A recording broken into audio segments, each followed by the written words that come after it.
ഈ പാലക്കാടിൻ്റെ പ്രിയപുത്രൻ നിങ്ങളറിയുന്ന പ്രിയപ്പെട്ട നമ്മുടെ കൃഷ്ണകുമാർജിയെ വൻപിച്ച ഭൂരിപക്ഷത്തോടുകൂടി വിജയിപ്പിക്കണമെന്ന് ആദ്യമായിട്ട് ഞാൻ അഭ്യർത്ഥിക്കുകയാണ്.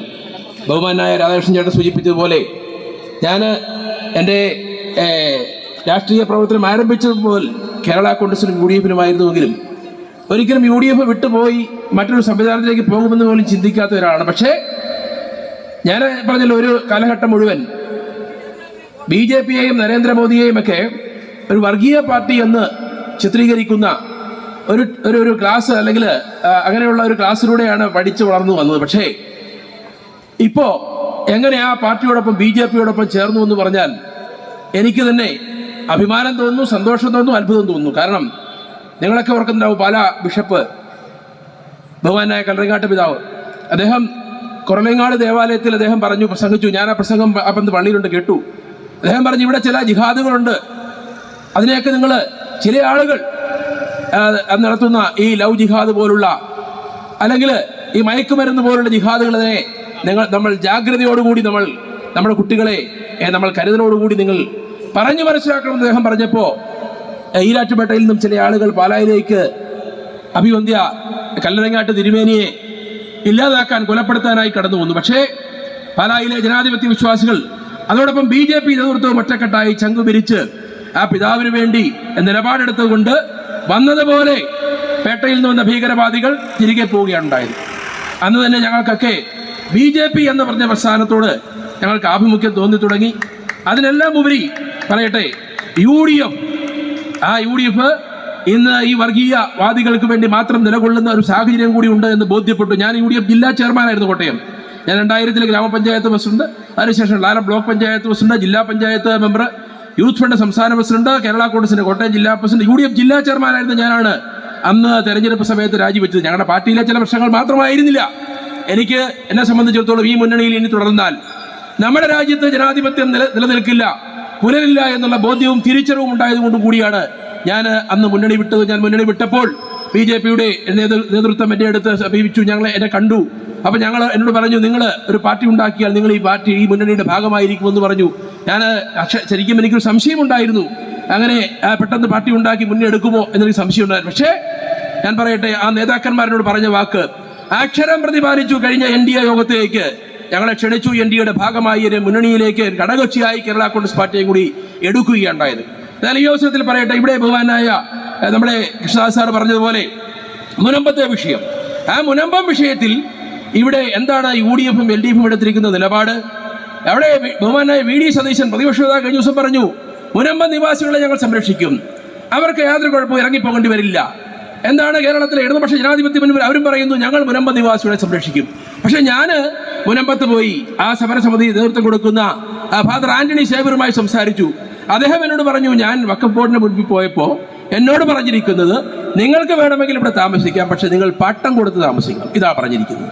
എന്തു പറഞ്ഞാൽ കാലാകാലങ്ങളായി അല്ലെങ്കിൽ വില കൊടുത്തു വാങ്ങിയ ഭൂമിയിൽ, കരമടച്ച് താമസിക്കുന്ന ഭൂമിയിൽ നിന്നും ഇറങ്ങിപ്പോകണമെന്നാണ് പറഞ്ഞിരിക്കുന്നത്. നിങ്ങൾ ഓർക്കണം, ആ കരി നിയമത്തെ എതിരെ അല്ലെങ്കിൽ ഇന്ത്യൻ പാർലമെന്റിൽ നിയമം പാസാക്കുവാൻ ബഹുമാനായ ഇന്ത്യയുടെ പ്രധാനമന്ത്രി നരേന്ദ്രമോദിജി ശ്രമിച്ചപ്പോൾ അതിനെതിരെ ഒന്നിച്ച് കൈകോർത്തവരാണ് കേരളത്തിലെ ഇന്ത്യ മുന്നണി, ഇടതുപക്ഷവും വലതുപക്ഷവും. അവർക്ക് എതിരെ ഈ തെരഞ്ഞെടുപ്പിൽ നിങ്ങൾ വിധി എഴുതണമെന്നാണ് ഞങ്ങൾക്ക് സൂചിപ്പിക്കുവാനുള്ളത്.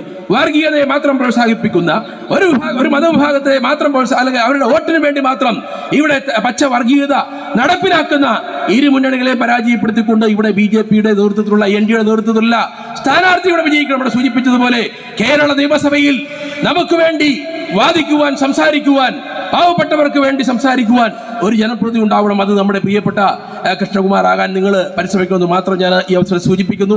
ഞാൻ ദീർഘിപ്പിക്കുന്നില്ല, നിരവധി നേതാക്കന്മാർ സംസാരിക്കാനുണ്ട്, സമയം ദീർഘിപ്പിക്കുന്നു. ഒരു കാര്യം കൂടി പറഞ്ഞ് അവസാനിപ്പിക്കാം. ഇന്ന് നമുക്കറിയാം, ഞാൻ കഴിഞ്ഞ ഒരു മാസം 2 മാസം മുമ്പ് എൻ്റെ അയൽവാസിയായ CPM-ന്റെ നേതാവ്, അദ്ദേഹം KSCB-യിലെ ജീവനക്കാരൻ, അദ്ദേഹം റിട്ടയർഡായി ചെയ്തു. ഞാൻ അദ്ദേഹത്തോട് ചോദിച്ചു, ഇപ്പോൾ എന്താ പരിപാടി? അദ്ദേഹം പറഞ്ഞു, ഞാനിങ്ങനെ ഇപ്പോൾ സോളാർ ലൈറ്റ് സ്ഥാപിക്കുന്ന പരിപാടിയാണ്. ഞാൻ ചോദിച്ചു, ഞാനും ഒരു വീട് വെക്കാൻ ആഗ്രഹിക്കുന്നു, സോളാർ സ്ഥാപിച്ചാൽ എങ്ങനെ സ്ഥാപിക്കാൻ പറ്റും? അദ്ദേഹം പറഞ്ഞു, ഒരു 3 ലക്ഷം രൂപ 4 ലക്ഷം രൂപ നല്ല നിലയിൽ സ്ഥാപിക്കാം. അപ്പോൾ അദ്ദേഹം പറഞ്ഞു, അത് മാത്രമല്ല 85,000 രൂപ കേന്ദ്ര ഗവൺമെന്റ് നമുക്ക് സബ്സിഡി തരുന്നുണ്ട്. അപ്പോൾ ഞാൻ ചോദിച്ചു, സംസ്ഥാന ഗവൺമെന്റ് എത്ര തരുന്നുണ്ട്? സംസ്ഥാന ഗവൺമെന്റ് 0, 1 രൂപ പോലുമില്ല സംസ്ഥാന ഗവൺമെന്റ് സബ്സിഡി. ഞാൻ അത്ഭുതപ്പെട്ടു പോയി. ഇന്ന് കേന്ദ്ര ഗവൺമെന്റ് വരുന്ന സബ്സിഡികളാണ് ഇവിടെ ഉപയോഗിക്കുന്നത്. നമുക്കറിയാം ഇവിടെ ജലസേചന പദ്ധതി, കുടിവെള്ള പദ്ധതി, ജലജീവൻ മിഷൻ പദ്ധതി നടപ്പിലാക്കുന്നത് ആരാ? സംസ്ഥാന ഗവൺമെന്റ് എന്നാണ്. പക്ഷേ ആരാണ് പണം കൊടുക്കുന്നത്? കേന്ദ്ര ഗവൺമെന്റ്. കേന്ദ്രത്തിൽ നിന്ന് ലഭിക്കുന്ന പണമെല്ലാം കൊണ്ടുവന്ന് അത് ഞങ്ങൾ കൊണ്ടുവരുന്നതാണെന്ന് പറഞ്ഞ് ഉള്ള അല്ലെങ്കിൽ ചെപ്പടി വിദ്യ മാത്രമാണ് നടക്കുന്നത്. ഞാൻ ഈ വടക്കോട്ടൊക്കെ പോകുമ്പോൾ യാത്ര ചെയ്യുമ്പോൾ നല്ല റോഡുകൾ കാണുന്നു, നിർമ്മാണം കാണുന്നു. ചോദിച്ചപ്പോൾ ഞാൻ ഓർത്തു സംസ്ഥാന ഗവൺമെന്റ് അല്ല, ഇതൊക്കെ ഹൈവേയാ, കേന്ദ്ര ഗവൺമെന്റ് പദ്ധതിയാണ്.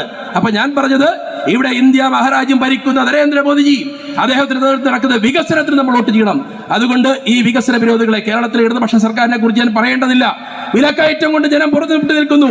ആ വിലക്കയറ്റത്തെ കുറിച്ച് ചർച്ച ചെയ്യാൻ ഗവൺമെന്റ് തയ്യാറാവുന്നില്ല. ഇവിടെ വിലക്കയറ്റത്തിനെതിരെ ശബ്ദമുയർത്തുവാൻ ഇവിടുത്തെ പ്രതിപക്ഷവും തയ്യാറാവുന്നില്ല. ഇവർ ഭായി ഭരിച്ചുകൊണ്ട് കൈകോർത്ത് നിന്നുകൊണ്ട് ഇവരുടെ അഡ്ജസ്റ്റ്മെന്റ് ഭരണം, ആ ഭരണത്തിനെതിരെ ഒരു വിധിയെഴുത്ത് ഈ തെരഞ്ഞെടുപ്പിൽ ഉണ്ടാവണമെന്ന് എനിക്ക് സൂചിപ്പിക്കാനുള്ളത്. പ്രിയമുള്ളവരെ, ഇവിടെ എങ്ങനെയാണ് ഒരു തെരഞ്ഞെടുപ്പ് ഉണ്ടായത്? ഷാഫി പറമ്പിൽ മത്സരിച്ചു, എവിടെ പോയി? വടകരയിൽ മത്സരിച്ചു, വിജയിച്ചു. എന്തിനു വേണ്ടി? ഇവിടെ അങ്ങനെ ഒരു തെരഞ്ഞെടുപ്പ് അടിച്ചേൽപ്പിച്ചതാണ്. എന്നാൽ ഇന്ന് ഞാൻ ഇവിടെ ചില ആളോട് സംസാരിച്ചപ്പോൾ പറഞ്ഞു, ഷാഫി പറമ്പില് ഭയങ്കര സ്നേഹം കാണിക്കാൻ കെട്ടിപ്പിടിക്കും, ഉമ്മ വെക്കും. ആ ഉമ്മ വെക്കുന്നത് കൊണ്ട് ഷാഫി പറമ്പിലിന് വേണ്ടി എല്ലാവരും വോട്ട് ചെയ്ത് ഇവിടെ രാഹുൽ മാങ്കൂട്ടത്തെ വിജയിപ്പിക്കണം എന്നാ പറഞ്ഞു. ആരാണ് ഷാഫി പറമ്പിൽ? ആരാണ് രാഹുൽ മാങ്കൂട്ടത്തിൽ? ഞാൻ പറഞ്ഞ അവസാനിപ്പിക്കാം. രാഹുൽ മാങ്കൂട്ടത്തിൽ യൂത്ത് കോൺഗ്രസ് സംസ്ഥാന പ്രസിഡന്റാണ്. എങ്ങനെയാണ് അദ്ദേഹം യൂത്ത് കോൺഗ്രസ് സംസ്ഥാന പ്രസിഡന്റ് ആയത്? വ്യാജ ID കാർഡ് അല്ലെങ്കിൽ അടിച്ച് കള്ള വോട്ട് ചെയ്ത് ഇവിടെ അദ്ദേഹം ഇവിടെ യൂത്ത് കോൺഗ്രസിന്റെ പ്രസിഡന്റ് ആയതാണ്. ആരാണ് ഈ വ്യാജ ID കാർഡ് അടിച്ചു കൊടുക്കാൻ അതിന് പറയുന്നത്? മുൻ സംസ്ഥാന പ്രസിഡന്റ് ആയിരുന്ന മിസ്റ്റർ ഷാഫി പറമ്പിൽ. അപ്പൊ ഷാഫിയുടെ അല്ലെങ്കിൽ ഈ പറഞ്ഞ ഇത്തരത്തിലുള്ള തട്ടിപ്പ് നടത്തി അല്ലെങ്കിൽ യൂത്ത് കോൺഗ്രസ് പ്രസിഡന്റ് ആയ ആളെ അല്ലെങ്കിൽ അതിൽ പ്രതിയായ ആളെ ഇവിടുത്തെ പാലക്കാട് നിവാസികളുടെ തലയിൽ അടിച്ചേൽപ്പിക്കുവാനുള്ള ഷാഫി പറമ്പലിന്റെ കുടില തന്ത്രത്തെ തകർക്കുവാൻ നിങ്ങൾ സജ്ജരാകണമെന്ന് മാത്രമേ എനിക്ക് സൂചിപ്പിക്കാനുള്ളൂ. അതോടൊപ്പം തന്നെ ഒരു കാര്യം കൂടി പറയട്ടെ. ഈ കേരള സംസ്ഥാനം ഭരിച്ചു മുടിച്ചുകൊണ്ടിരിക്കുന്ന ഇടതുപക്ഷ ജനാധിപത്യ മുന്നണി സർക്കാരിനെതിരെയുള്ള താക്കീതായി ഈ തെരഞ്ഞെടുപ്പിനെ മാറ്റുവാൻ, അതോടൊപ്പം തന്നെ ഇന്ന് ആ തട്ടിപ്പിനൊക്കെ കൂട്ടുനിൽക്കുന്ന കേരളത്തിന്റെ പ്രതിപക്ഷ നേതാവായിരിക്കുന്ന VD സതീശൻ അദ്ദേഹത്തിന്റെ മുഖ്യമന്ത്രി ആകുവാനുള്ള ആഗ്രഹത്തിന് വേണ്ടി എല്ലാ തരത്തിലുള്ള അഡ്ജസ്റ്റ്മെന്റുകളും നടത്തിക്കൊണ്ടു പോകുന്ന ആ അഡ്ജസ്റ്റ്മെന്റുകളെ തകർത്തുകൊണ്ട് ഇത് വരാൻ പോകുന്ന അല്ലെങ്കിൽ അസംബ്ലി തെരഞ്ഞെടുപ്പിൽ കേരളത്തിൽ ഒരു NDA നേതൃത്വത്തിലുള്ള ഗവൺമെന്റ് ഉണ്ടാവാനുള്ള അതിന് ചവിട്ടുപടിയായി നമ്മുടെ ഈ പാലക്കാട്ടെ സ്ഥാനാർത്ഥിയുടെ വിജയത്തെ കാണണമെന്ന് മാത്രം സൂചിപ്പിച്ചുകൊണ്ട് ഒരിക്കൽ കൂടി ഇവിടെ എത്തിയിരിക്കുന്ന മുഴുവൻ ജനാധിപത്യ വിശ്വാസികൾക്കും അഭിവാദ്യങ്ങൾ നേർന്നുകൊണ്ട് ഞാൻ വാക്കുകൾ ചുരുക്കട്ടെ. നന്ദി, നമസ്കാരം, ജയ് ഹിന്ദ്.